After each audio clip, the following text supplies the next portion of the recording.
Good morning. Good morning. How is you? Good. Tunaenda worship kidogo. Wale mko na bahasha mtakuja hapa mbele so that we can give to God.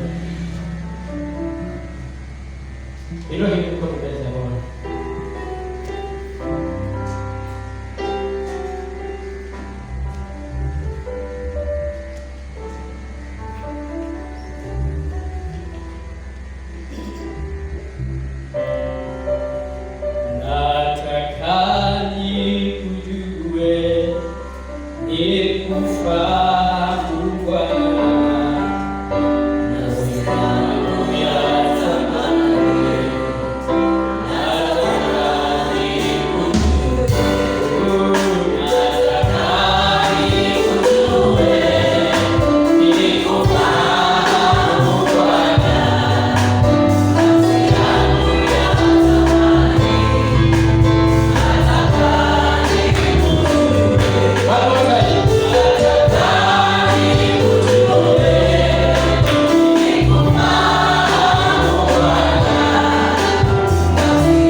Let us be silent in the presence of God. Holy Spirit of God, be here. We are here, Lord. We are here. Have your way. Have your way.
Holy Spirit of God, tembea katikati yetu, tembea katikati yetu, kiguza roho zetu, Roho Mtakatifu.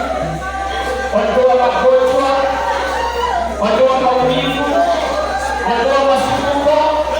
Holy Spirit, Holy Spirit, Holy Spirit. Anatembea katikati yetu. Tunyamaze tu mbele za Bwana, tunyamaze tu. He is moving our feet.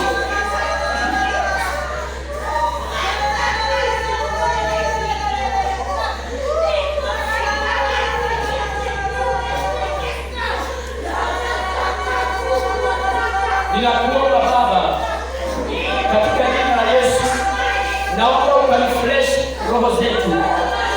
I ask you, Holy Father, in the name of Jesus. Huyo mama, huyo msichana, huyo mzee na kijana ambaye anahitaji uguzo wako, guza nafsi zao sasa.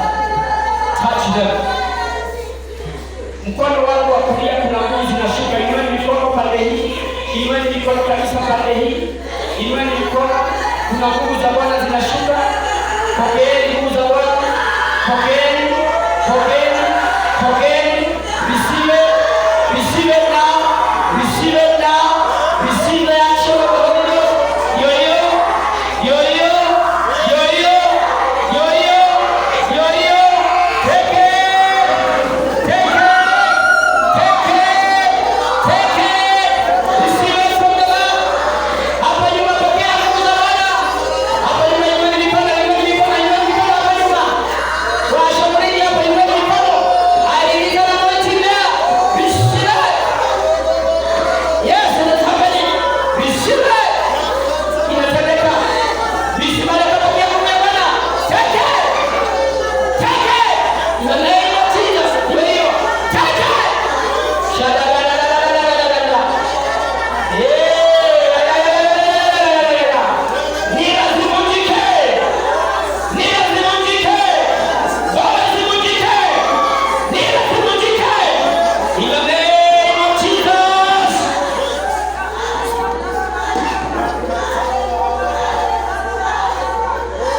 Kuna mama amekuja kanisani leo na wiki hii umekosana na bwana yako sana. Hauelewi mambo gani yanaendelea, lakini hampatani. Kwa hiyo aliwahi kwa hiyo mikono mbele za Bwana. Ninaenda kunena uponyaji kwa hiyo familia yako. In the name of Jesus, I declare healing into your family. Maroho ambayo yanahangaisha familia yako, maroho ya divorce, ninaishika mateka. I command them to leave your family now. In the name of Jesus. Go, you demon. Leave them now. In the name of Jesus. Ili uondoe wanaida kama wewe ni kiongozi katika nyumba hii, kwa mikono mbele za Bwana. Viongozi wote iwe mikono, viongozi iwe mikono.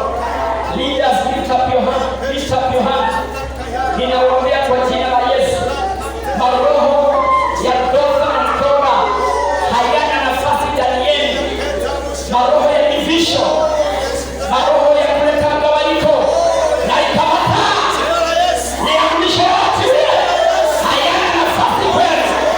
Shetani amewaombea ruhusa, lakini ninawaombea mkasimame, nawaombea msimame. Naomba neema ya Bwana ikawatoshe.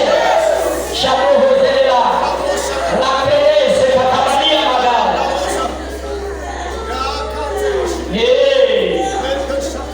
Mungu aponye roho zenu.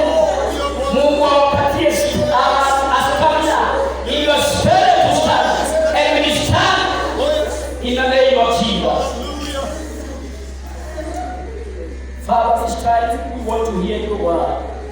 Ninaomba kwa jina la Yesu, neno lako likalete mwangaza, neno lako likaleta uponyaji, neno lako likaleta uyemusho katika roho zetu kwa jina la Yesu. Wapendwa hawa wamesimama katika madhabahu haya wakiwa na matoleo zao za fungu za 10. Naomba katika jina la Yesu ukawakumbuke. Fungua madirisha ya mbinguni ili uweze kuwabariki. Kemea ulavi, uharibifu ambaye huharibu gara zao. katika jina la Yesu. Natamka rehema na neema zako, milango ambayo imefunguka kwa maisha yao ya biashara, ninaiamrisha kufunguka kwa jina la Yesu. Ninaomba na kuamini na kanisa tuseme amen. Amen. Tupigie Yesu makofi mazuri.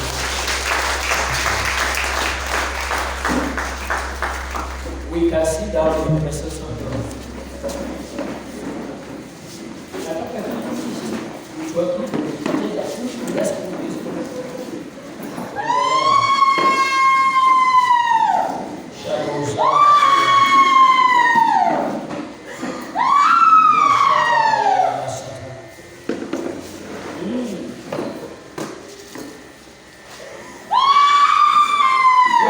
Chafuatilia huyo mama kwa jina la Yesu.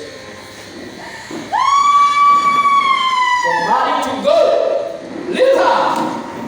In the name of Jesus. Leave her, demon. Command in Jesus' name. Wachilie, fungua yeye.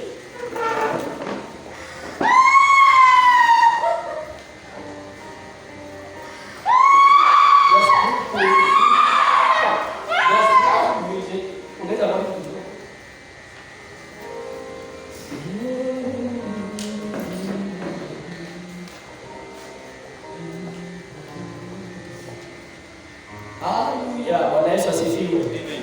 Hawezi kuii. Unaendelea namna gani?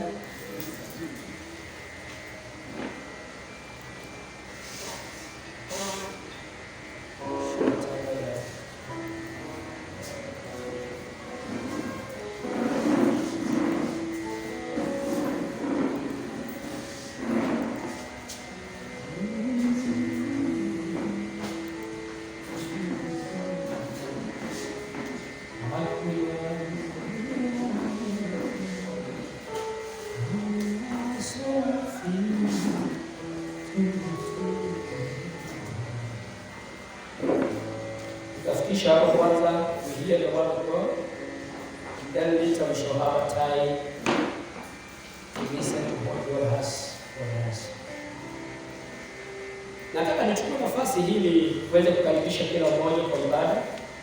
Wale ambao ni wageni, ninaitwa Pastor Maura na nampenda Yesu, he has been gracious in my life. Na feel at the feet of Jesus, maana Mungu anaenda kunena nasi. Leo ninataka niongee kwa ufupi kuhusu, I just want to introduce this topic, and I believe probably we shall continue coming Sunday because we can't finish it today. I will be talking about faithfulness, uaminifu. Today I will be talking about faithfulness. Faithfulness, uaminifu. I hope someone is hearing me from the back there. Unanisikia hapo nyuma? Can you hear me? Am I loud enough? Can you hear me at the back? Yes, faithfulness. Na ninatumai ya kwamba kila mtu ako na Biblia. Fungueni nami katika kitabu cha Luke chapter 16 and verse 10. Malaika, you can read for me here.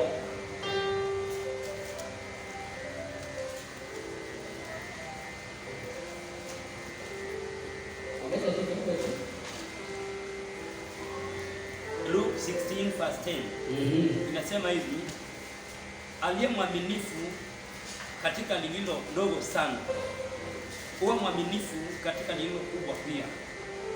Na aliye dhalimu katika lililo ndogo, huwa dhalimu katika lililo kubwa pia.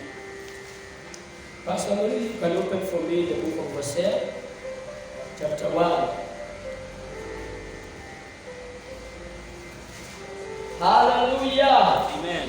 Amen. Tunashukuru Bwana. Bali tumefika Kristo.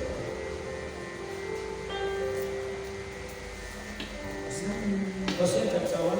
Hallelujah. The word of the Lord that came to Hosea the son of David in the days of Uzziah, Jotham, Ahaz, and Hezekiah, king of Judah, and in the days of Jeroboam the son of Joash, king of Israel. When the Lord began to speak by Hosea, the Lord said to Hosea, "Go take yourself a wife of adultery and children of adultery, for the land has committed great adultery by departing from the Lord." So he went and took Gomer, the daughter of Diblaim, and she conceived and bore him a son. Then the Lord said to him, "Call his name Jesse, for in a little while I will avenge the bloodshed of Jesse." Fikisha hapo pastor. Yes. Taendelea kusoma. Weka kidole hapa. Bwana Yesu asifiwe. Amen. Leo nimesema nataka kuongea concerning faithfulness. Na wakati ninaongea kuhusu uaminifu, hakuna mtu hana a glimpse of what faithfulness is. Na tunapenda sana watu waaminifu. Sipokuwa au ingawa sisi wengine wetu hatuko na uaminifu. We love faithful people. We love genuine things. We love truthful things.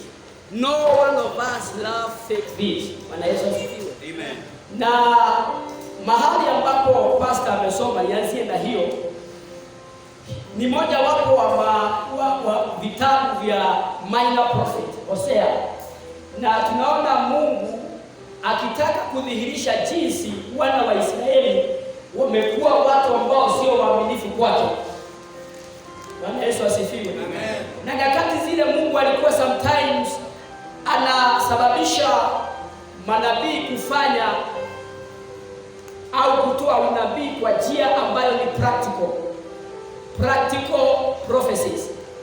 Na hapo tunamuona Mungu anamwambia Hosea ndiposa akaweza kuelewa jinsi Mungu alivyokuwa anahisi katika moyo wake kuhusu wana wa Israeli.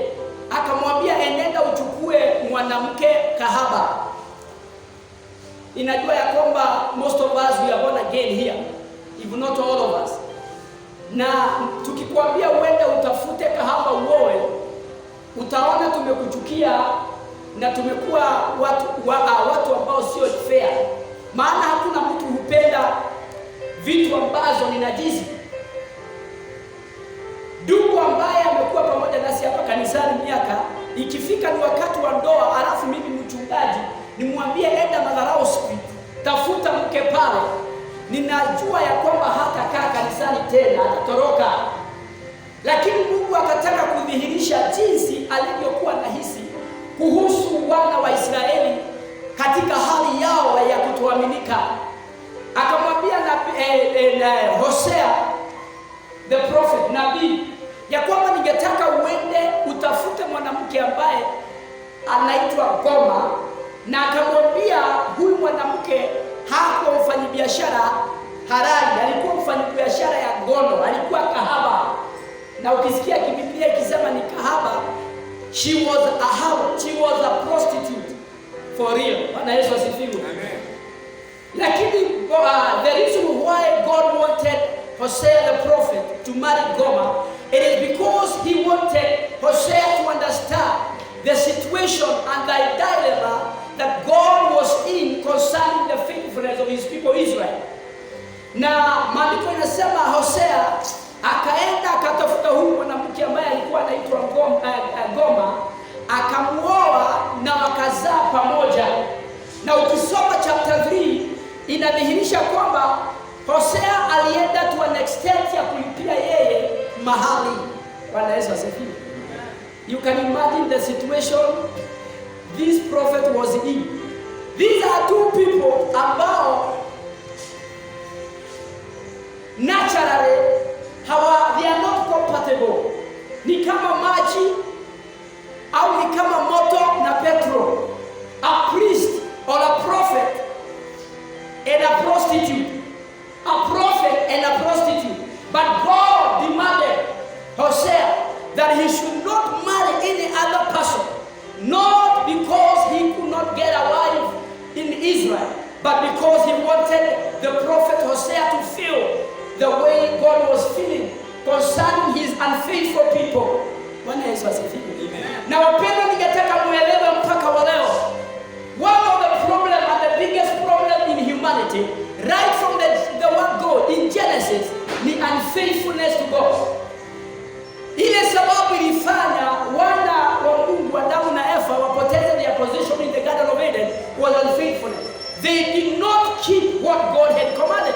Unfaithfulness caused them to be chased out of the Garden of Eden. Bwana Yesu asifiwe. Na utarealize ya kwamba wapendwa, jambo hili la kutoaminika halijaisha, bado linaendelea nasi. Bado liko makanisani, liko na watumishi, watu ambao wanasema ya kwamba wameitwa. Na tumezidi kuwa watu ambao sio wa kuaminika mbele za Bwana. To an extent even today, God is still not happy with his people. Bwana Yesu asifiwe. Amen. Nilikuwa ninapiga taswira, I was imagining a pastor akitoka injili au akitoka mikutano ya washa za conferences, alafu akifika kwa nyumba anakuta ya kwamba bibi hayuko na anaambiwa na watoto yuko Madharau Street, huko ndiko anajivinjari, maana Biblia inasema Goma alikuwa mwingi wa kileo. Amen. Lakini kumbuka, hii ni ndoa ambayo Mungu mwenyewe alianzisha. Kwa hivyo nabii hakuwa na lingine ila kukaa naye, anachukua miguu anaenda kumtafuta Goma Madharau Street, anakuta msio kama mwekea mkono na chupa 5 ziko kwa meza. Anaambiwa pastor, karibu tunaendelea pande hii. Bwana Yesu asifiwe. Tunaendelea pande hii, kama unataka kujivinjari pia unaweza kuingia, tuendelee. Ninaona mama akipiga mdomo sana, akiuliza kwani mkutano wa crusade umeisha haraka na muda gani? Maana anasikia ya kwamba amekatishwa raha na starehe. Maana kumbuka, maandiko inasema ya kwamba Goma alikuwa mtumishi wa pande ile na kazi yake ilikuwa ni from the beginning. Kwa hivyo Hosea alikuwa akijua kazi yake ni gani na akijua maudhaifu yake ni gani. Hosea anawaambia kwamba mimi nimekuja kuchukua yeye, maana nimechoka, nataka aende nipikie kidogo. Na katika kilabu anaambiwa basi harakisha, kwa sababu unajua huyu jamaa wetu hujamtolea mahali. Bwana Yesu asifiwe. It was a painful thing for the prophet, but he had no option. He had to go through this process practically to understand the feeling that God has against or for his people Israel. Wapendwa, ninataka nikuulize, have you been faithful to God? Have you been faithful to God? Is God happy when he looks at you? Anaweza kutoa ushuhuda kwako jinsi alivyotoa kwa Ayubu, akamwambia Shetani, je, katika kusumbuka hapa na pale, have you seen my faithful servant Job? Can he give a testimony for you? Au Mungu anajuta kwa nini alikuumba? It was a painful thing for the prophet of God Hosea. Anamwambia basi maliza hizo gilasi 3, tuende nyumbani nipikie, niko na njaa sana. Na kwa sababu ya urefu wa Goma anauliza, Bwana crusade imeisha haraka namna hii, maana hizi gilasi nilikuwa nataka nikunywe polepole bila kusumbuliwa. Namwambia, Bwana una behave namna hii? Anamwambia, jamani nabii, kumbuka mume wangu, kumbuka ulinitoa huko na mimi sikuwa nataka uwe mume wangu. Ni wewe ulikuja ukaniambia Mungu alikuambia unioe. Kwa hivyo mimi huwezi nibadilisha. Bwana Yesu asifiwe. Na niseme namna hii, Goma hangebadilika hata Hosea angemwambia, sababu kuanguka kwake kulitokana na Mungu, ndiposa Hosea aelewe jinsi Mungu alikuwa anayapitia.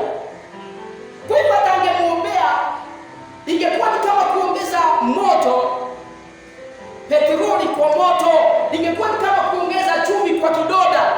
Jinsi anavyozidi kumwombea badilike, Hosea Goma anazidi kuwa mlevi chakali kwa pombe na umaraya. Nilikuwa nafikiria na nikawaza, nikiona labda wakati mwingine Hosea na nabii akitoka kwa mkutano anaenda nakuta Goma tayari kuna magaude kwa chumba, anaambiwa nabii ngojea amalize, kwa sababu she has stricken a deal.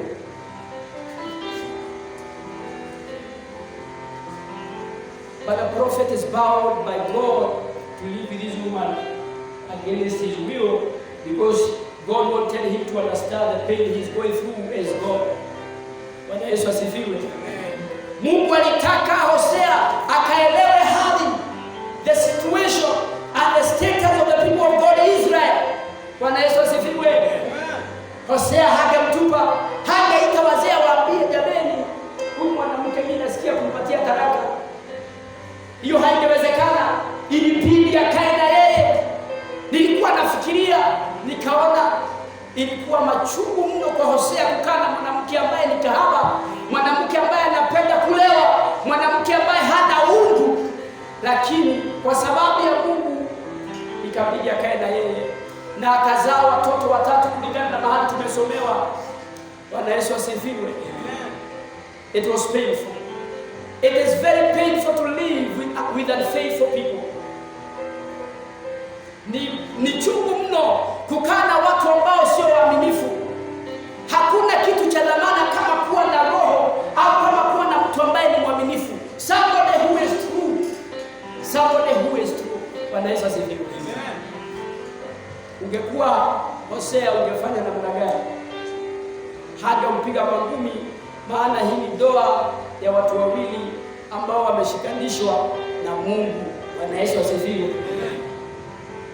Nilisikia hadithi ya one man of God ambaye alioa, na wakati alipofika ni wakati wa kuoa, the hell orchestrated, na ikamletea mwanamke ambaye alikaa kama ni wa Mungu lakini hakuwa wa Mungu.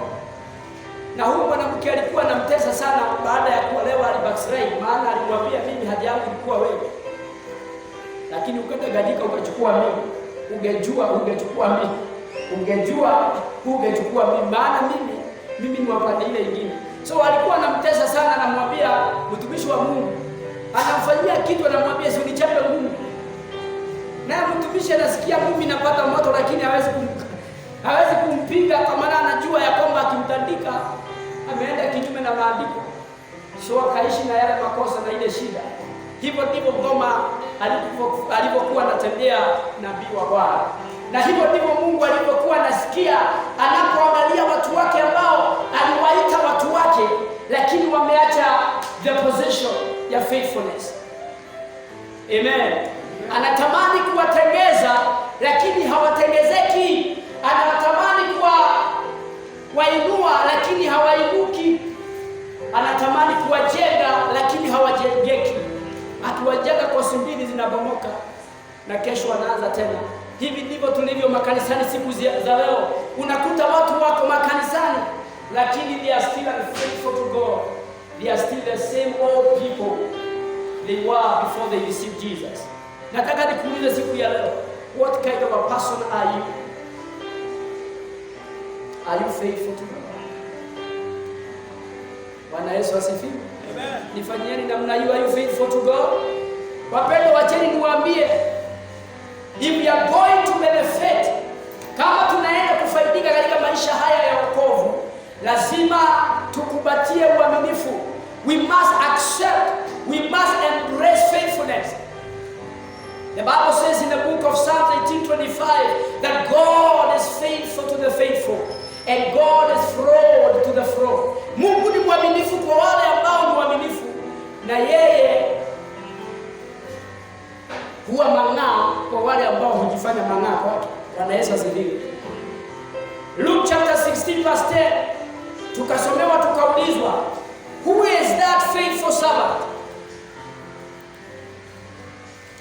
Maandiko yasema hivi,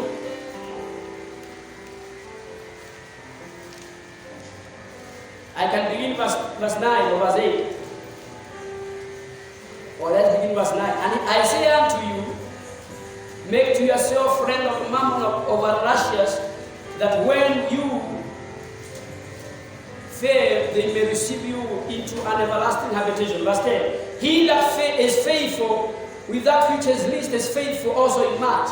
And he that is unjust is in the least is also unjust in that which is in much. If therefore you have not been faithful in the unrighteous mammon, who will commit to your trust the true riches? And if you have not been faithful in that which is another man's, who shall give you that which is your own? Bwana Yesu asifiwe.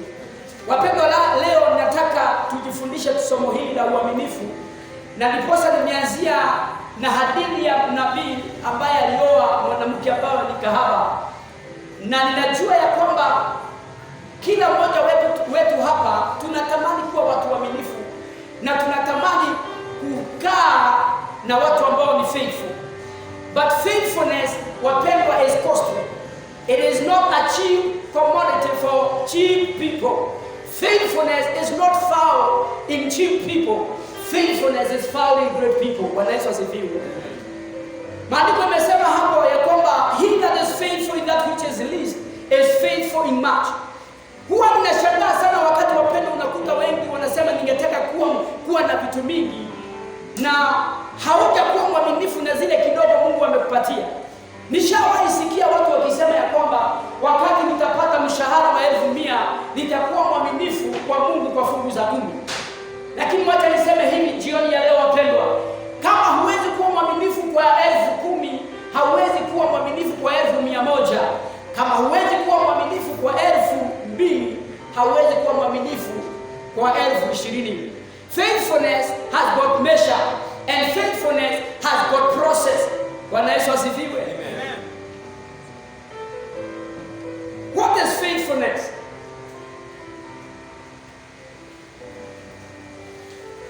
What is faithfulness? Uaminifu ni nini? Faithfulness is being loyal. It is being steadfast. It is being sincere. It is being honest, trustworthy, and dependable. What is faithfulness? It is being loyal. Na wakati wapendwa tunaongea kuhusu loyalty, mnajua kama kuna watu ambao ni loyal, ni watu ambao wanaitwa maaskari. Askari akipewa a command ya kwamba he should shoot and then question later. That is loyalty. Nilisikia askari mwingine akisema ya kwamba wakitumwa kuweka to observe peace in a given area na ajue ni sehemu ya kwao, yeye huwa anaomba sana asitumwe huko, kwa sababu akienda akutane na ndugu zake na wakae fweke anaronga vibo. Akienda akutane na mama yake na akae fweke anaronga vibo, sababu ni kazi. That is loyalty. Bwana Yesu asifiwe. So uaminifu ni nini wapendwa? It is being loyal. It is being, what is being loyal? Being loyal, it is being true to your master. I saw a story concerning a certain dog ambaye ilikuwa inaachiwa mtoto na inaachiwa mtoto na inaangalia kabisa huwezi kuuza huyo mtoto, na siku moja mwenyewe akakuta hiyo dogi iko na damu na haoni mtoto, na kwa hasira akajua hii mbwa imekula mtoto, akaipiga risasi na mbwa akakufa.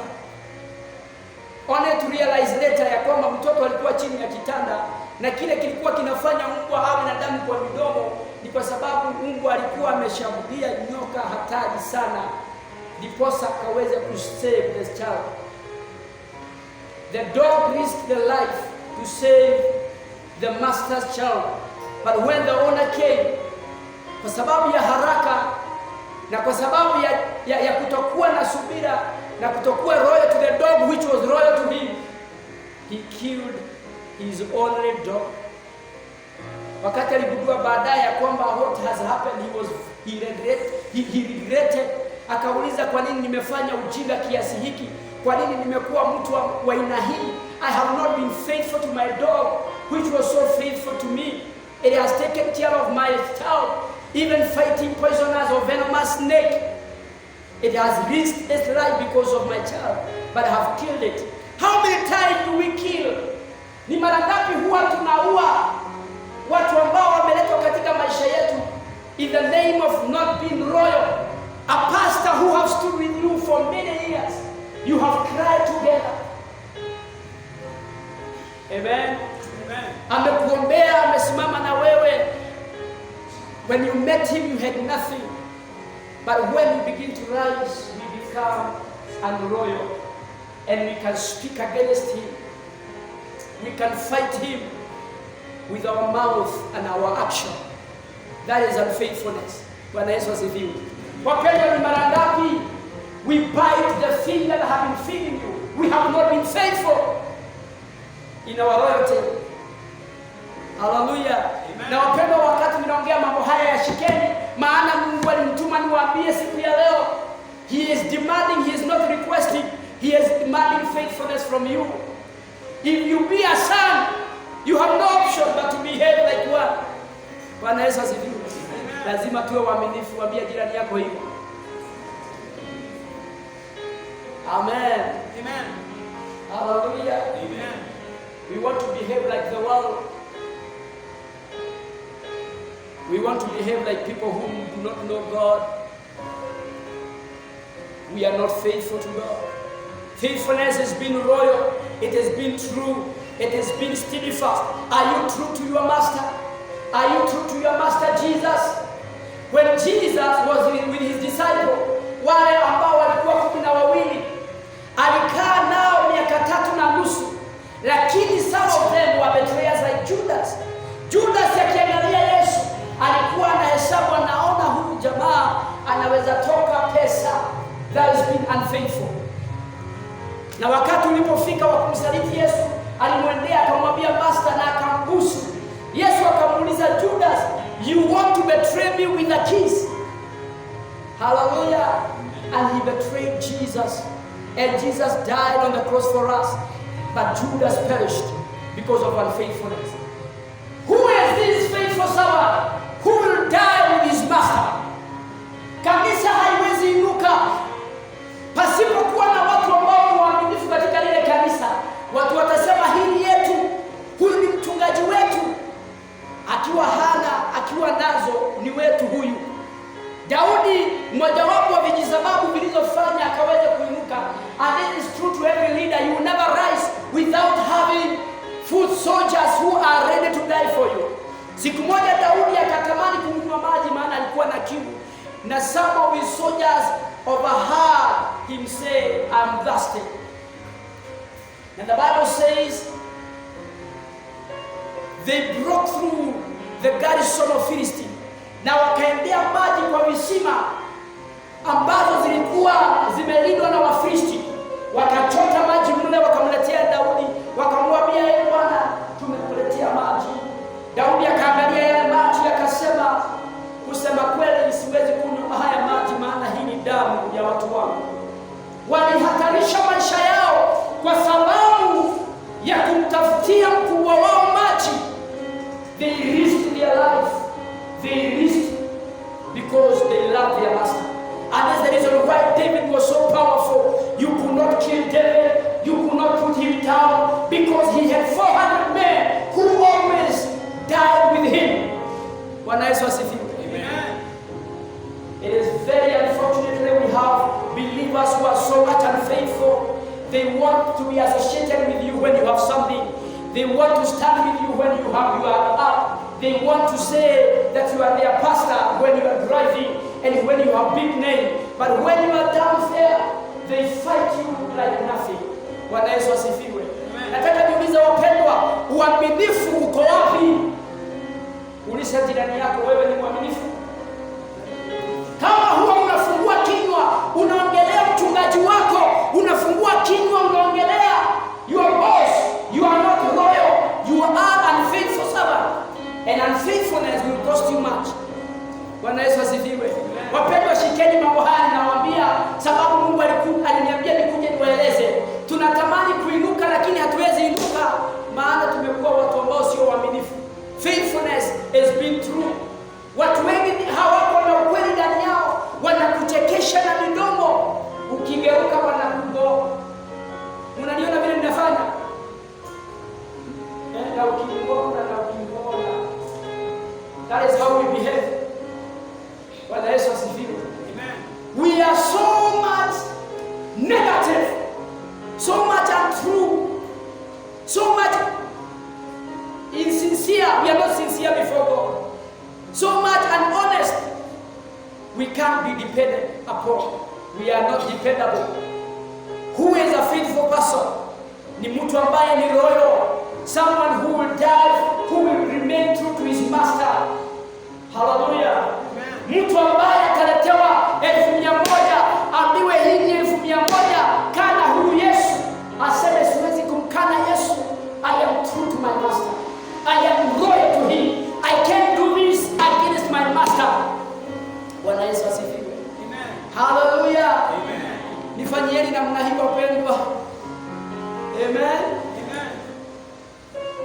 Definition number 2, what is faithfulness?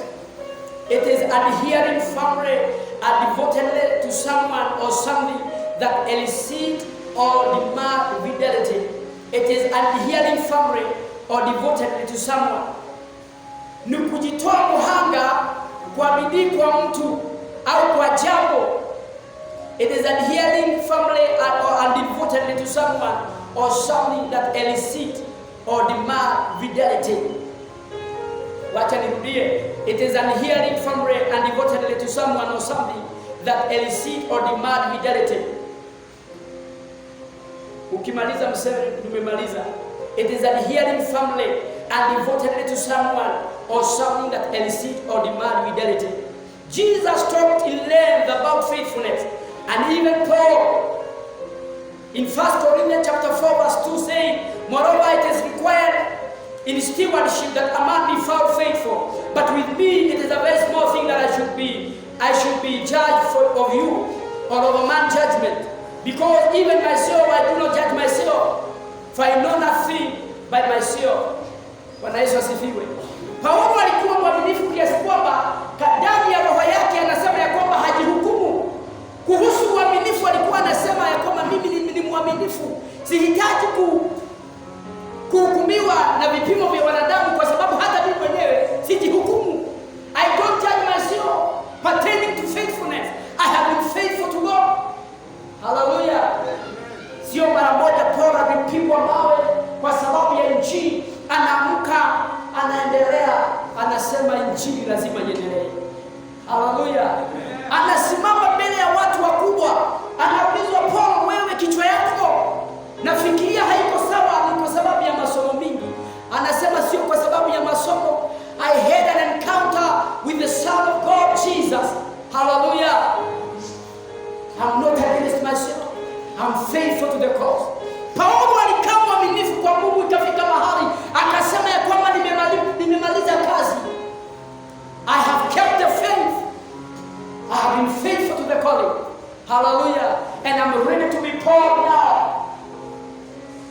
Hallelujah. Amen. Are we faithful to God? It is so amazing. Jinsi wa Kristo wanataka mambo mingi kutoka kwa Mungu na wamewekeza kidogo. It is a very amazing to believers how we demand much from God, yet we are not faithful.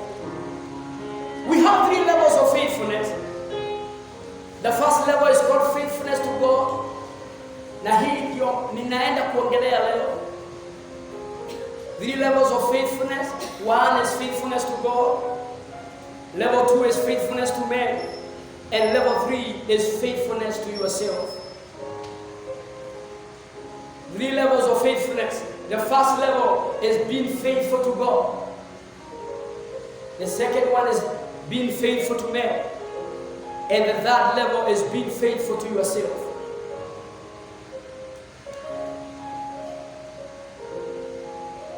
Bwana Yesu asifiwe. Being faithful to God, being faithful to man, being faithful to yourself. Wapenda, mkisoma Biblia you realize wale watu katika maandiko waliinuka, they had impact in this life, they had power in this life. Kuna katika maisha yao utakuta jambo hili la uaminifu. No one rises without faithfulness. Nirudie, no one rises without faithfulness. Na leo nataka tuangalie kuhusu faithfulness to God. Maana kuna watu wanasemanga ya kwamba I have never seen God, so why should I be faithful to him? Acts chapter 1 verse 15 verse 26 to 20. Matendo ya Mitume mlango wa kwanza mstari wa 15 hadi 26 hadi 26. And in those days Peter stood up in the midst of the disciples and said, the number of names together were about 120. Verse 16. Men and brethren, this scripture must need to be fulfilled, which the Holy Ghost by the mouth of David spoke before concerning Judas, which was guide to them that took Jesus. For he was numbered with us and had obtained part of this ministry. Now this man purchased a field with the reward of iniquity, and failing headlong, he burst asunder in the midst, and all his wealth dashed out. Verse 19. and it was known unto all the dwellers at Jerusalem, inasmuch as the field is called in their proper tongue as Akedama, that is to say, the field of blood. For it is written in the book of Psalms, let his habitation be desolate, and let no man dwell therein, and his bisphoric let another man take. Wherefore of these men which had accompanied with us all the time that the Lord Jesus went in and out among us, that is Matthias and Justus, who are appointed to be numbered as part of the apostles, not because they were better preachers. Listen to this. Now hapa there is a story of Judas. Wale ambao mmesoma Biblia na najua hakuna mtu haelewi hadithi ya Judas. Judas alikuwa mmoja wa wale watu ambao walimsaliti Yesu. Na maandiko inasema ya kwamba alikuwa mmoja wapo wa wanafunzi 12. Na he was in the ministry of Jesus. He was a treasurer in the ministry. Bwana Yesu asifiwe. Na mtu ambaye amefika level hii kwa huduma treasurer ni mtu mkubwa. Amen. Si ni kweli? Someone who is entrusted with money, with a basket of money in the ministry or in any given field, iwe kampuni, ni mtu mkubwa. Bwana Yesu asifiwe. Judas ndiye alikuwa anajua weakness ya huduma ya Yesu in terms of finances. Judas ndiye alikuwa anajua mipango na budget in that ministry because of his position as a treasurer. Ungetaka kujua ukubwa na uzito wa huduma ya Yesu, ungemwendea Judas. Muulize wanaendeleaje, hii huduma inaendeleaje, angekueleza. Lakini hata ingawa alikuwa ameshikilia this position, maandiko inasema ya kwamba aliingiwa na pepo ya tamaa. Na can I say this? Kuna watu wanafikiria wakipata pesa mingi, tamaa ya pesa itaisha. Hiyo ni uongo. Kuna watu wanafikiria tamaa ya wanawake itaisha kwa kuoa wanawake wengi. Hiyo ni ushenzi. Last is a last. Uliza Suleimani, tamaa yake ilimwelekeza kuoa wanawake 700, walikuwa 700 na maraya 300. Na mwisho akasema it is vanity of life. Tamaa, wapendwa, haimalizwi na kuoa. Wale vijana anasema nitaoa kwa sababu nasikia mwili unanisumbua. Utaoa na siku ya harusi utakuwa unaona wengine huko ndani. Na huyu alinipita wapi? Afadhali nikioa huyu. Bwana Yesu asifiwe. Ushawahi kuona mwanaume ameacha bibi mrembo mpaka unajiuliza kwani wanaume waliroga? Na ndio maana mnaona wanawake wanafikiria tumekuwa tumeroga. Kwa sababu unaangalia mwanaume ameacha kipenzi, mwanamke mrembo, unashindwa anatafuta nini ingine.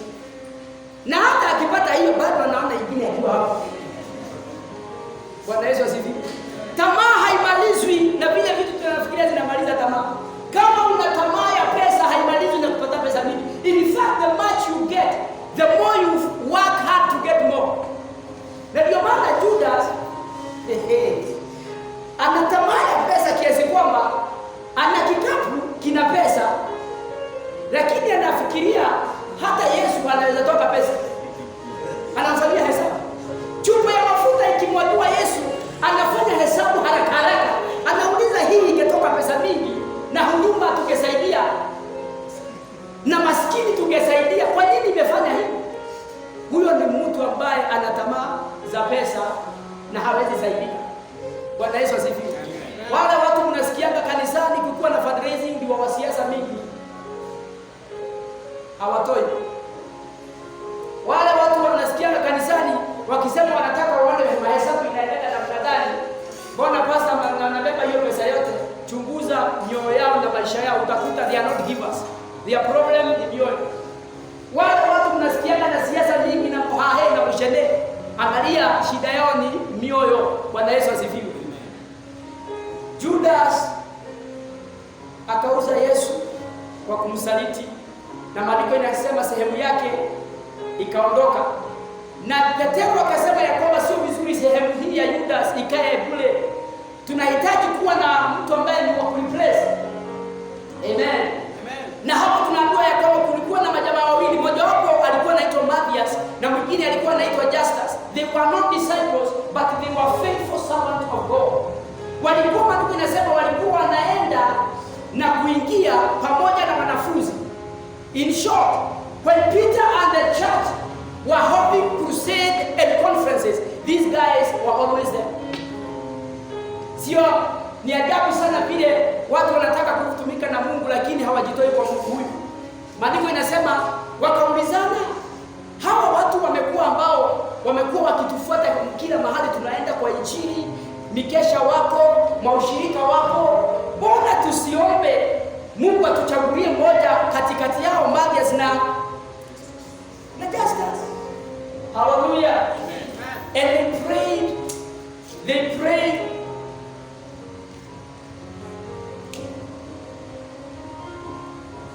And God, when they casted lot, Mathias akapata sehemu ya kureplace Judas.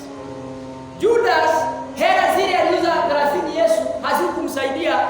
In fact, alinunua shamba ya kuzika yeye. Maandiko inasema sijui alihangu kwa mti akaanguka akapasuka, mara matumbo ikapasuka. Na akazikwa kwa ile shamba alinunua na pesa ya tamaa. Na hiyo shamba ikaitwa ni shamba ya damu. Bwana Yesu asifiwe. Wakati alimuuza Yesu akalipwa, aliangalia hiyo pesa akashindwa hii nitafanya nini nayo, akafikiria arudishie wale ambao walikuwa amewauzia Yesu, akawarudishia kawaambia hata ujinga. Dili yetu na wewe ilikuwa tukulipe na sisi tumefanya sehemu yetu. Judas akaangalia akashindwa hii itakuwa namna gani? Akaenda akajitia kitanzi. Can I say this? Wale watu ambao wanakuanga na mazoea ya kusaliti, you are not loyal to your master. Most of them they don't end properly. Your betrayal will always hurt you, not your master. Bwana Yesu asifiwe. Are you getting me? Wapendwa, let us be faithful to our pastors. Let us be faithful to watu ambao they are your bosses. Ukaongea kuhusu kinyume na mchungaji wako, leo ni siku ya kutubu. Amen? Amen. Because that is the beginning of your downfall. When you begin to bite the finger that fits you, that is a sign that the devil is after you. Hallelujah. Bwana Yesu asifiwe. Hatujaambiwa na maandiko baada ya Peter kutoa upanga akamkata askari sikio alibackslide. Hatujaambiwa hivyo. Yesu alimwambia rudisha tu. Na akasema tuko na mbili, akakuwa hizo zinatosha. Hatujaambiwa alibackslide, aliambiwa rudisha. Acha ikae hapo. Lakini huyu ambaye alimsaliti Yesu, tunaambiwa na Biblia mwisho wake ilikuwa kupasuka matumbo. Na ninataka niseme namna hii leo, tafadhali wapendwa, tujichunge tusikapasuke matumbo kwa sababu ya kutokuwa loyal to our God and loyal to the people that God has placed upon our lives.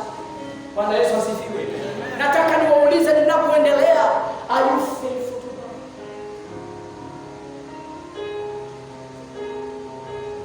Ungekutana na Judas baada ya kumuuza Yesu hela 30, angekuambia mimi nimepasua barika, nimeoza sasa.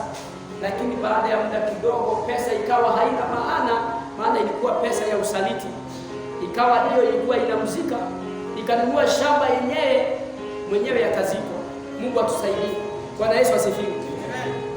Nimetoa mfano huu wa Mathias na Justus wakajipata katika huduma, sio kwa sababu walikuwa among the 12 disciples, but because of their loyalty and their faithfulness to follow God, they were counted amongst the disciples of Christ. Bwana Yesu asifiwe.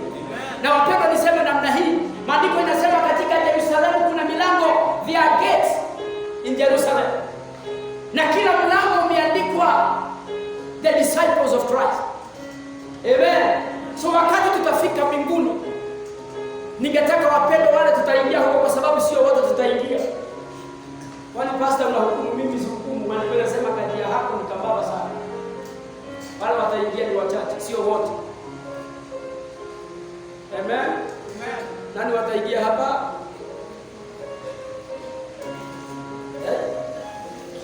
Ni wote? If we share our houses, beggars will pray God. Kama ni matamanio ingekuwa inaamua, zote tungeingia, lakini sio matamanio, ni kazi inaamua. Bwana Yesu asifiwe. Amen. Haleluya. Amen.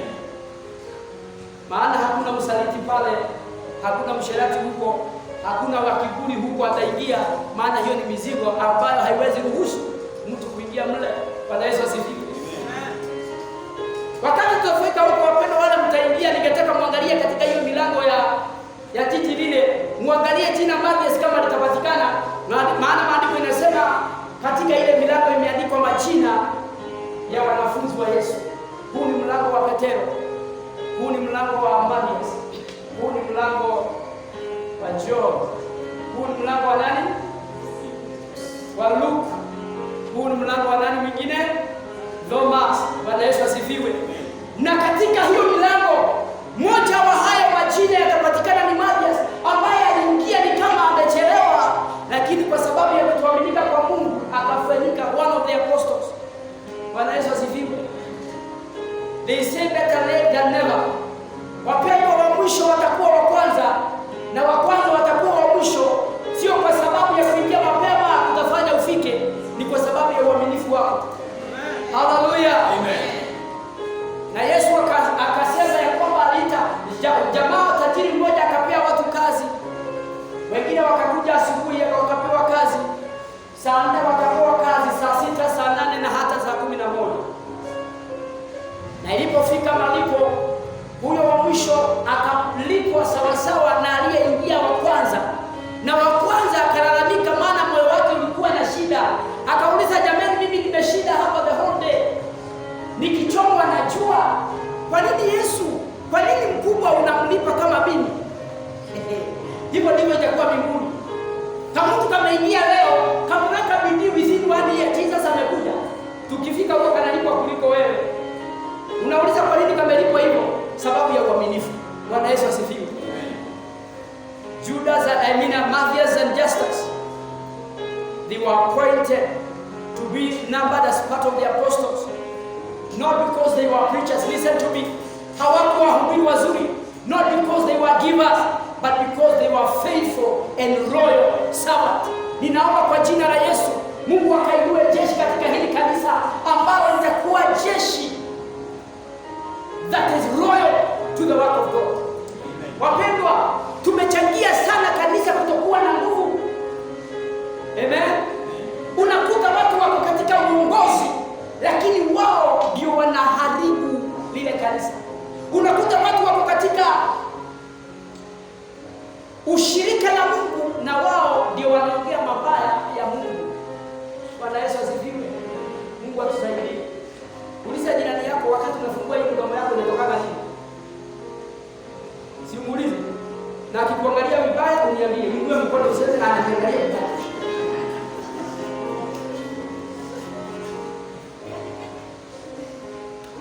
Amen. Shetani alipokuwa anasumbuka akiangalia ni nani atatumia, akakuta Judas ndiye alikuwa amekaa segemdege, moyo wake ulikuwa umejaa pesa. Akajua this is the weakest link of this chain of this ministry. If you are leader in this church, ukae segemdege, wakati shetani anatafuta kushambulia kanisa, wewe ndiye atapata. Na ndio nilisema wapendwa, kama kuna jambo la kufanya kuwa a believer, and more so if you are a leader in the church, ni kitu kinaitwa maombi. If you don't pray, I can assure you the devil will have you. Hallelujah. Amen. Faithfulness to God. Bwana Yesu asifiwe. Amen. Are we together? Amen.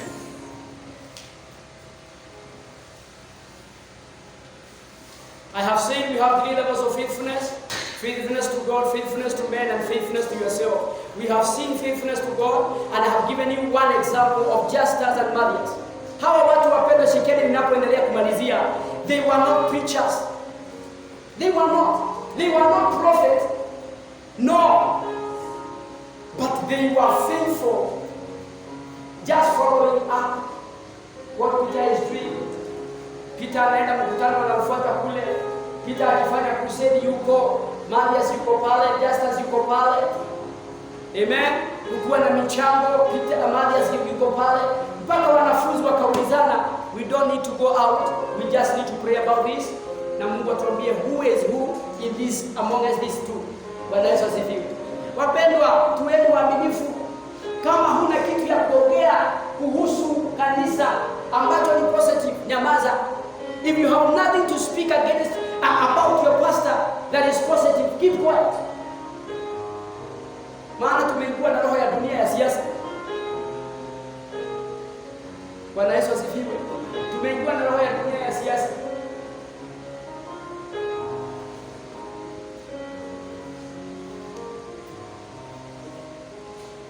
Hallelujah. Amen. Bwana Yesu asifiwe. Amen. Nataka tuangalie kidogo in that area of faithfulness.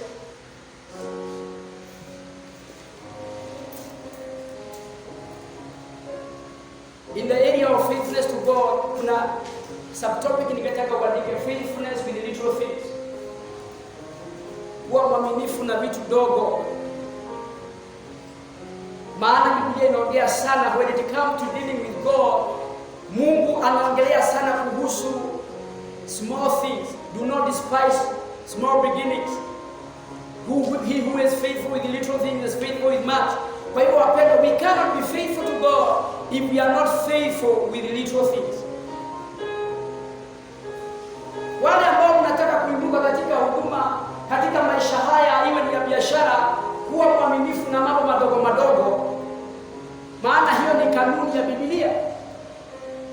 Ninashangaa na watu ambao wanasema wanataka kuwa na pesa mingi na ile 5,000 analipwa mshahara, ukimuuliza alifanya nini na anakuambia utafanyia nini 5,000. Mpendwa, sahau pesa mingi utapata. No one who rises from above, we all rises from beneath. Pastor mwingine hapa akatuambia ni kaburi tu inaanzianga juu ikienda chini. Lakini mambo mengine yote inaanzianga chini ikipanda. Bwana Yesu asifiwe. So we need to be faithful with the little things. Na ningetaka niwapatie mfano katika kitabu cha Samueli wa kwanza, mlango 17 mstari 28 na hadi 29.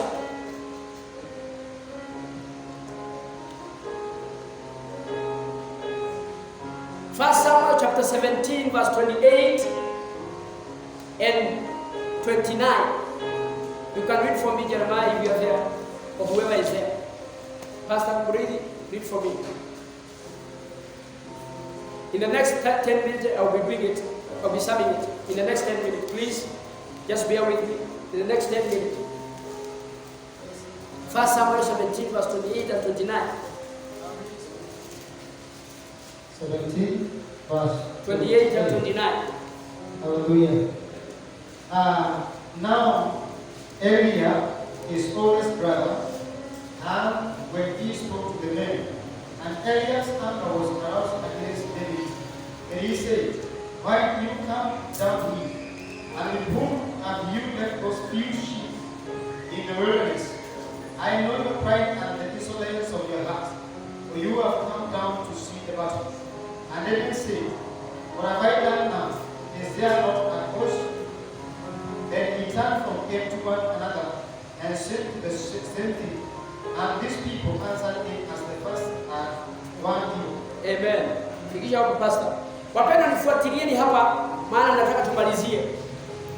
Huu ni mfano wa mtu ambaye alikuwa mwaminifu kwa vitu ambazo ni ndogo, na katika uaminifu na mambo madogo madogo maandiko yanatuonyesha jinsi alivyoinuka Daudi. Maandiko yasema hivi, Daudi alipokuwa katika familia yake, kazi yake kubwa ilijulikana ni kulisha kondoo. Na wale ambao hamjui kondoo, kwetu tunafuga kondoo na kondoo huwa hawanuki vizuri sana. In fact, mbuzi ni safi kuliko kondoo.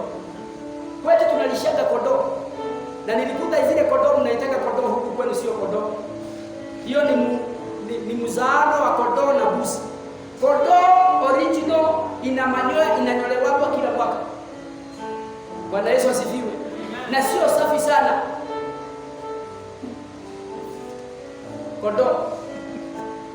Kondoo sio safi sana. Na kondoo kuna kaujinga fulani.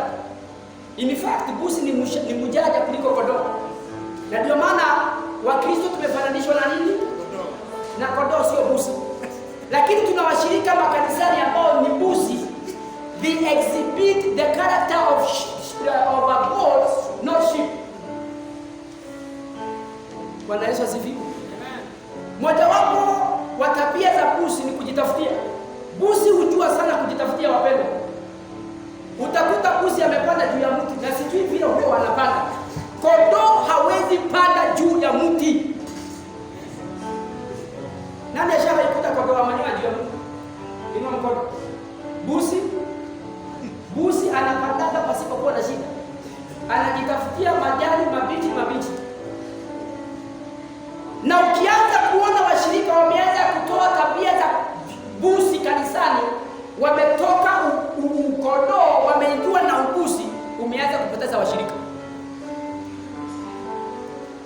Ni kondoo ngapi uko nazo?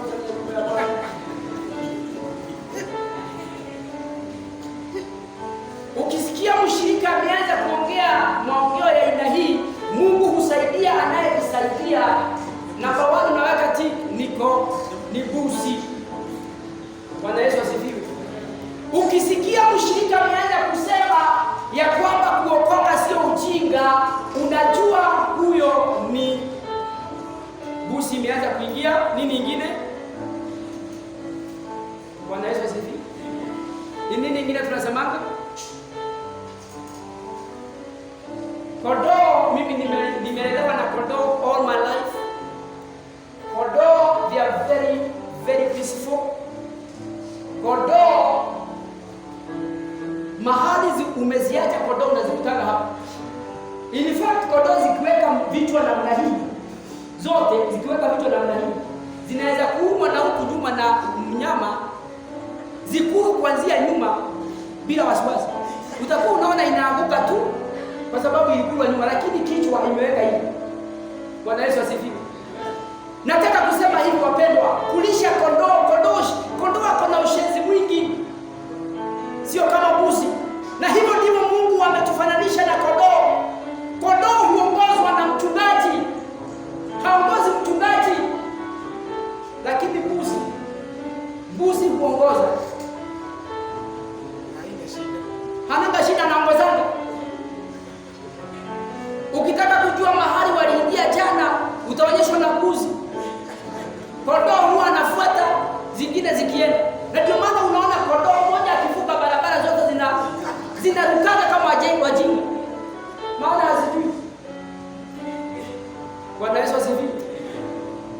Busi anasimama kwa barabara, anaangalia left, right, and left again.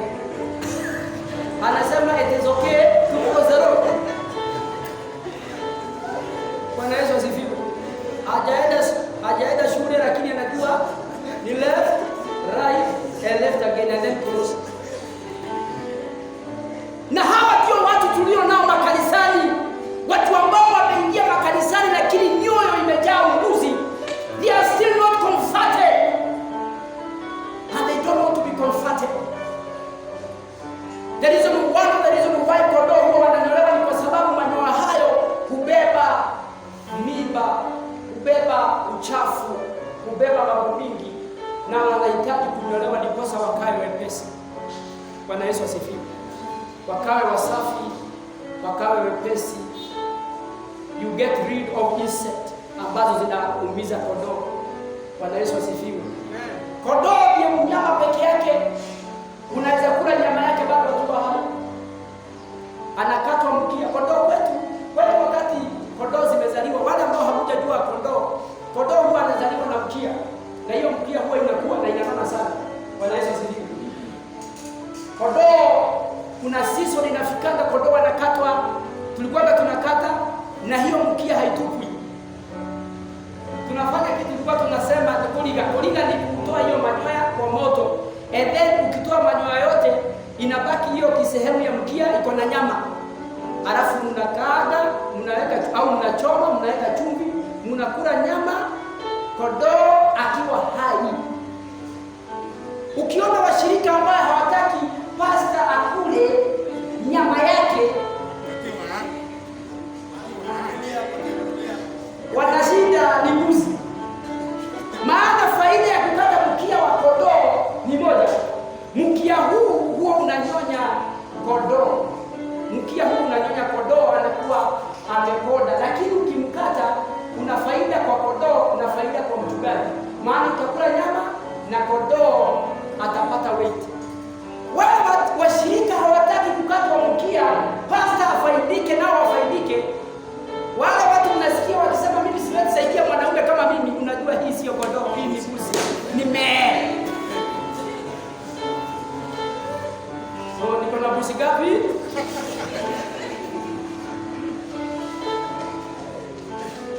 Okay, niko na kondoo gapi? Siwezi saidia mwanaume kama mimi.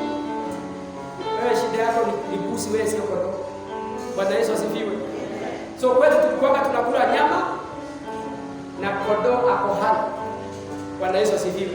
Daudi kazi yake ilikuwa hii ya kuchunga kondoo na mifugo wengine porini, na he devoted his life, he was so loyal to these few sheep of his father.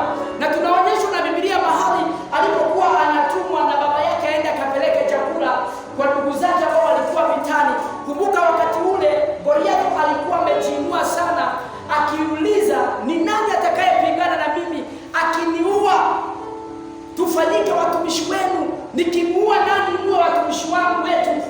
Na Israeli nzima kukakosekana mtu mmoja ambaye angepigana na jitu hili Goliath.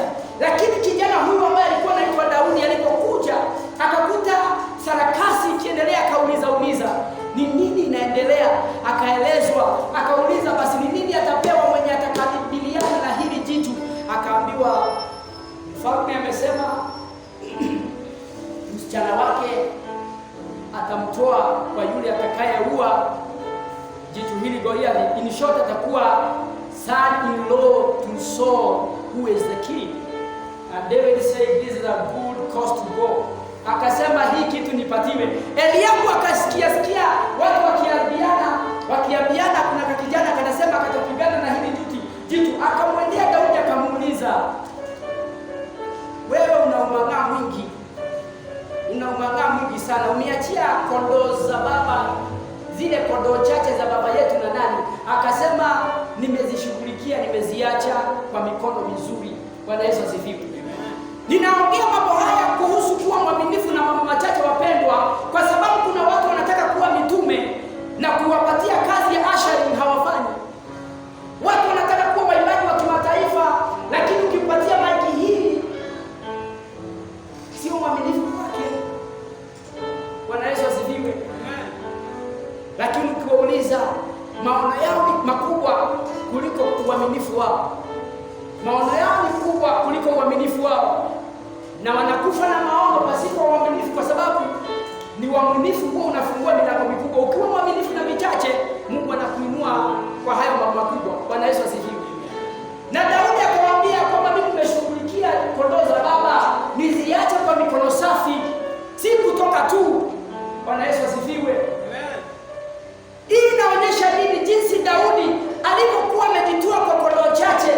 Kondoo chache sio zake, ni za baba yake. Maandiko yanasema he defended his little sheep with his life. Not once he fought bear. Wale ambao hamjui bear ni nini, ni dubu. He fought lions.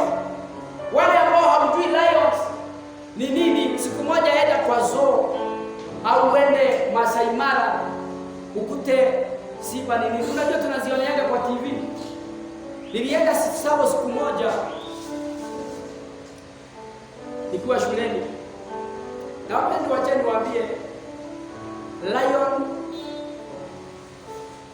hiyo mnyama akiguruma within few meters from wherever you are, you will know sio mnyama kidogo. Bwana Yesu asifiwe.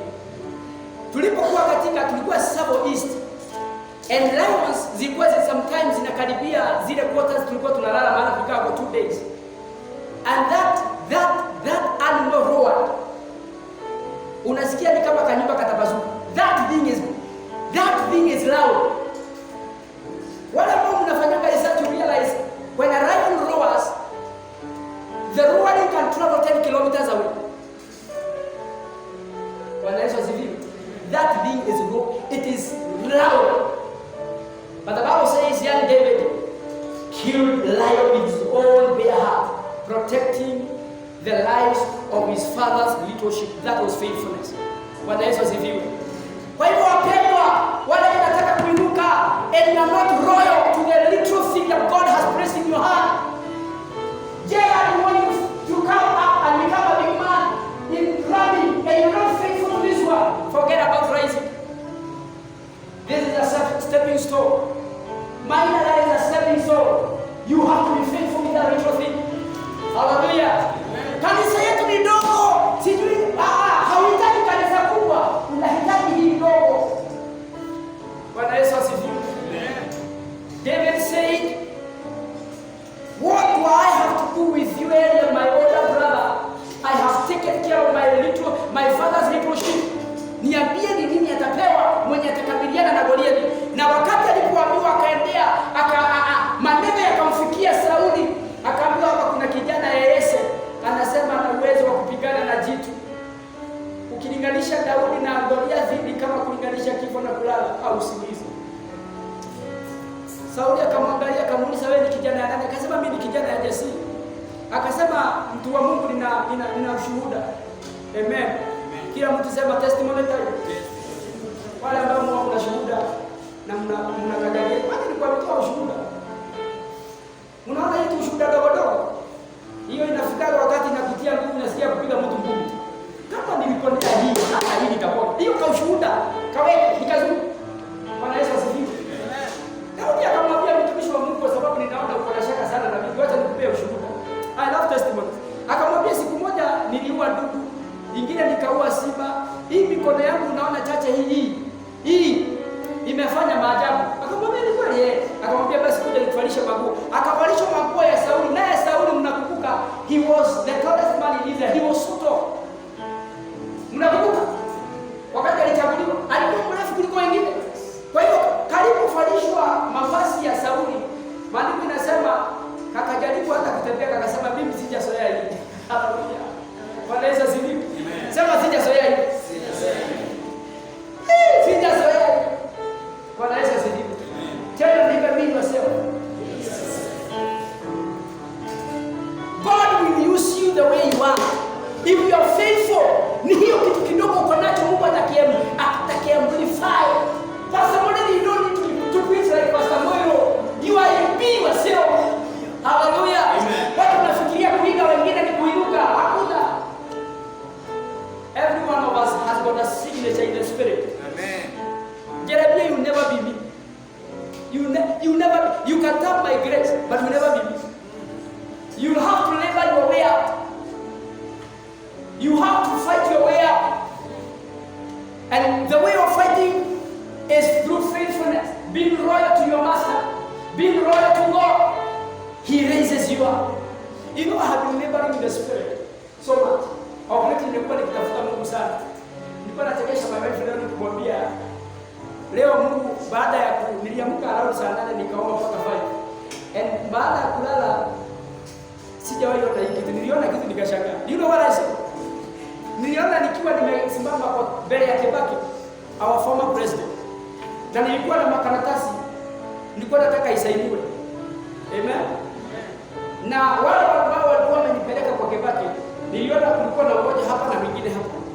Akaniambia sasa peana makaratasi. Nikampatia. Iliwekwa signature, nafikiri zilikuwa 3. Very tall signatures. Sasa shida ilikuwa hii.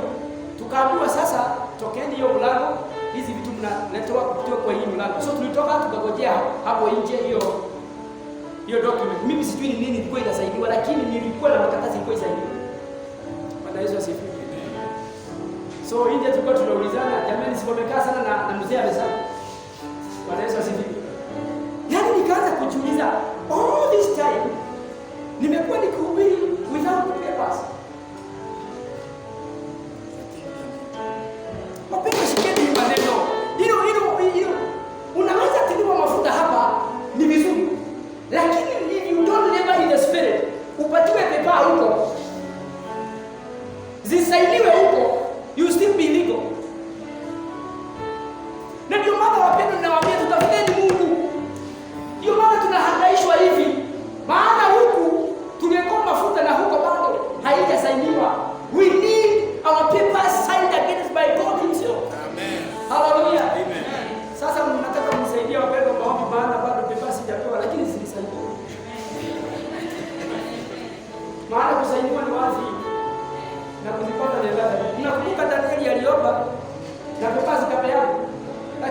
Tulikuwa mahali. Bwana Yesu asifiwe. Amen. Sasa mnisaidie kwa maombi pepa zirudi, tuwe na pepa. Mimi nawaambia mambo ya roho. Bwana Yesu asifiwe. Amen. Hiyo ni kinga ya anointing. So, mnisaidie sana kwa maombi. Pepa zirudi. Maana zilisaidia, aliweka signature 3 kubwa sana. Na zikatokea kwa mlango hii nikaambiwa pitieni hiyo mzigoje. Sasa niliamuka bado kama hazijafika. So mnisaidie kwa maombi zikuje. Bwana Yesu asifiwe. Na wakati niliamuka nikawa nikijiuliza, kumbe ni sometimes huwa tunakuwa harassed hivi na shetani, maana ukifanya biashara pasipokuwa na pepa, kila mtu utakuwa nyama ya kajo now and then. In fact kuna wale unakutana na wanaopatia 500, anapigia wengine simu hapo mbele anawaambia kuna jamaa hapo tulezi 500. Yako unahangaishwa kuhangaishwa kwa sababu hauna pepa. Bwana Yesu asifiwe. Lakini wapendwa, tuendeeni pepa. Sisaidiwe in the spirit. Hata wakija kuangalia wanasema this guy is legally an apostle of God. He has papers. They are signed by the king. Amen. Amen. Na ndio maana niwaambia wapendwa, mkiona watu wanainuka ni kama wanatiliwa manyua sumu. It's like they are being propelled from behind. It is because there is backup in the spirit in their lives. Bwana Yesu asifiwe. You will never rise without laboring in the spirit. David had a backup. The Bible says, nikimalizia, Daudi akaambia Sauli, mimi sijazoea hii. In my experience of keeping my father's little sheep, I have seen God deliver me from the paws of a lion and from the paws of bear. I have seen God. Akamwambia the king live forever, but allow me to go the way I am used. Na Daudi akaenda akachukua his sling, achukua panda, aenda kwa mtu akachukua mawe 5 ambayo inawakilisha 5 ministries. Na maandiko inasema akaweka kwa kamfuko yale mawe mengine, akamwendea Goliath. Goliath alipomuona akiwa bali, akacheka sana, akasema wana wa Israeli, mimi hamna mtu mzuri. Yaani mmekosa mwanaume mkaniletea mtoto. Mmekosa mwanaume mkatumana niletea kijana ambaye ni mdogo hivi, sasa hizi ni madharau. Akauliza Daudi, umekuja kwangu na kijiti, kwani unafikiria mimi ni mbwa?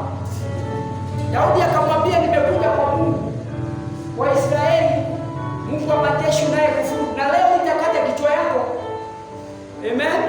Na nyama zako nitazipatiana kwa ndege wa angani. Hakujua Goliath ya kwamba hapigani na mtoto, anapigana na mtoto ambaye ako na backup ya heaven.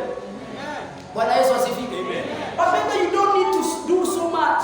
You only need to be faithful with the little, and God gives you the backup of heaven. You become a giant in the spirit. It is not who you are in the physical. Wapendwa, shikeni hii. It is not about who you are in the physical. Yes. It is about who you are in the spirit. Amen. Na nilisema hivi, kuna watu ambao they are principalities, they are princes. They have worked and they have labored their way into that principality.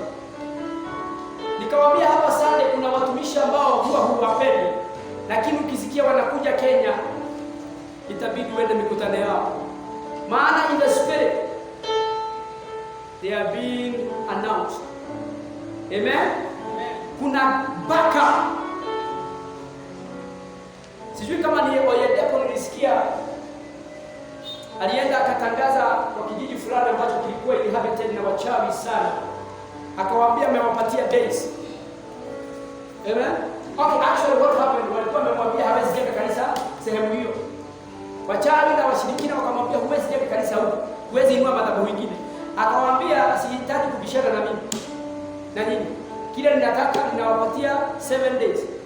Kama hamtakuwa withdraw those threats, tutajua who is who. Na siku 7 zikaisha. Zilipoisha, mchawi yule mkubwa akaoga chini. The next day wapili akaoga chini. Watatu akaoga chini. Wakamwendea mtumishi wakamwambia, wacha iwe vile ulikuwa unataka, tumesalimu amri. Wapendwa, those are not levels at It matters who you are in the spirit. Bwana Yesu asifiwe. It matters who you are in the spirit. Huwezi kula ugali na mdhokoi mpaka unakaa na hii. Alafu fikiri unaenda kutisha my friend, utanyongoa hapa juu ya hewa. Jeremia alikuwa ananiambia siku moja watu wawili walienda kuhubiri. Wakajichocha kabisa, wakaendea mganga akamwambia nasema ukoka. Na mganga akamwambia ni sawa, ngojeni kidogo. Aliporudi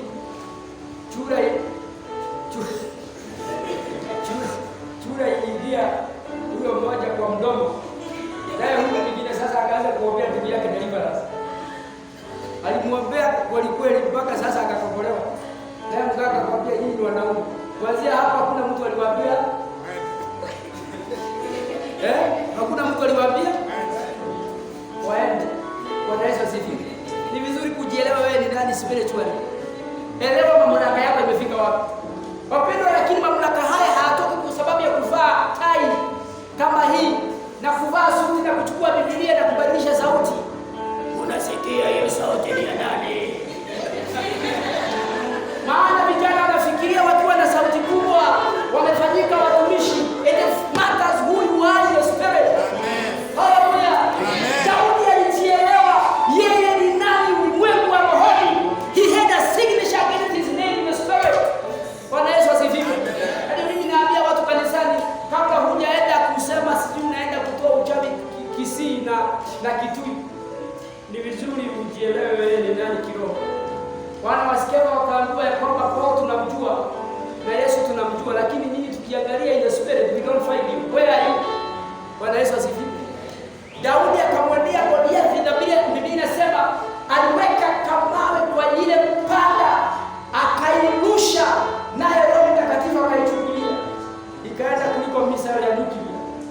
Mwanaume I want you to understand that Goliath was so much covered by, alikuwa amevalishwa manguo ya shuma, so jiwe kumpata bahari lilimpata.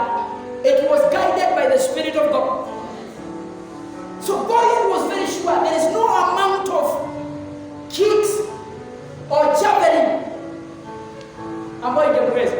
It is only God of heaven who did what he did. Mwanaume alichapwa moja akaanguka chini. Daudi kakakanyaga juu, akachomoa panga, maana panga ilikuwa kilo kadhaa. Akakata hiyo kichwa na akasema kichwa ndio nahitaji. Akabeba akaenda nayo mjini. It is known mahali Daudi alipeleka hiyo kichwa, maana kuna mahali alipeleka. That is the very place where Jesus died. Unasikia?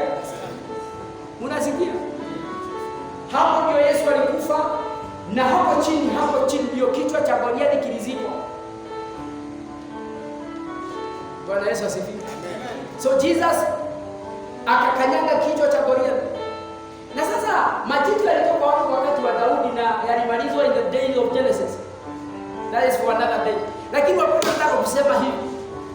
It matters who you are in the spirit. Lakini ukiambia watu waombe ugali, mdhokoi, madondo ndio mingi. Na ndio maana mnaona siasa haziishi kanisani. Watu wamejaa makanisani, lakini uongo, wivu, fitina. Unashangaa hii ni soko ya aina gani hii? Wanaitanishwa na Mungu ambaye hawafanani. Hata Mungu mwenyewe anasema siwajui hawa, maana hawakai kama mimi. Wivu inatoka wapi kanisani? Masengenyo yatoka wapi ndani mwetu wapendwa? Nauliza, kama sio shetani. Bwana Yesu asifiwe.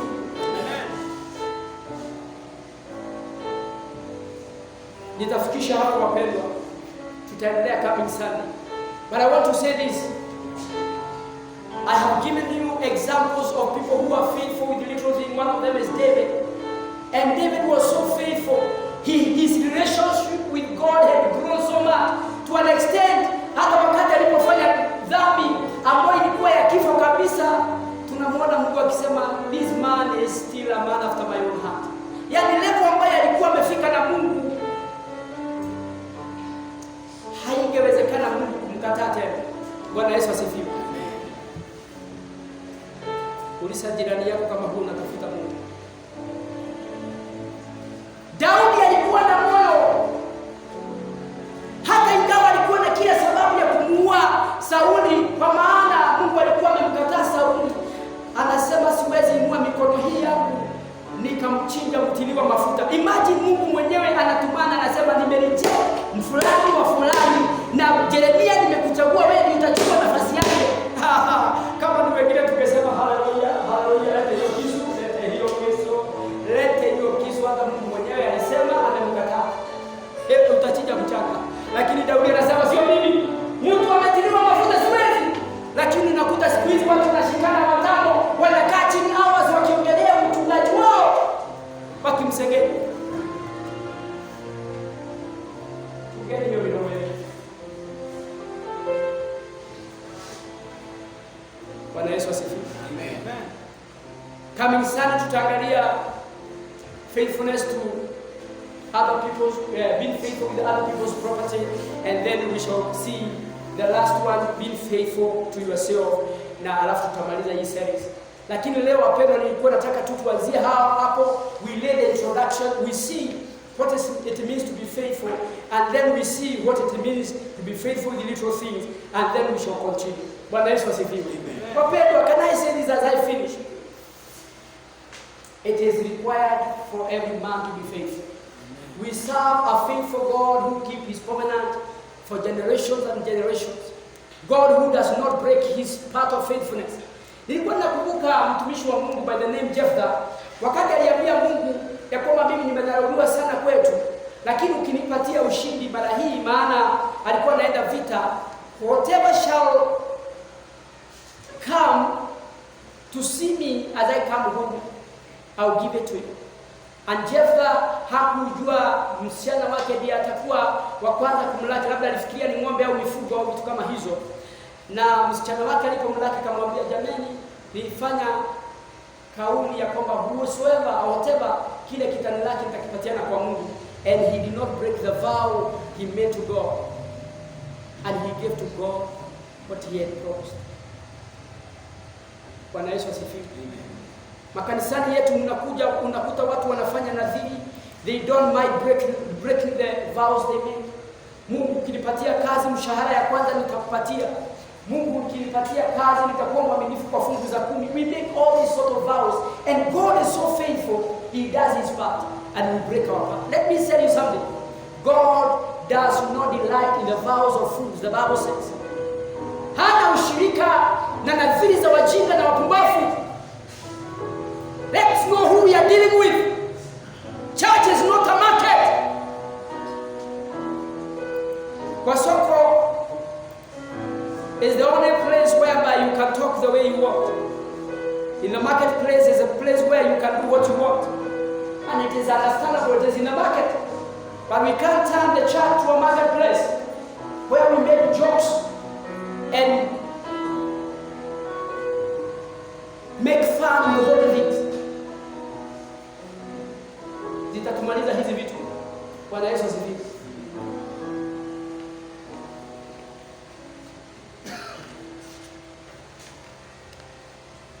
Can we stand up in our feet? Ningetaka for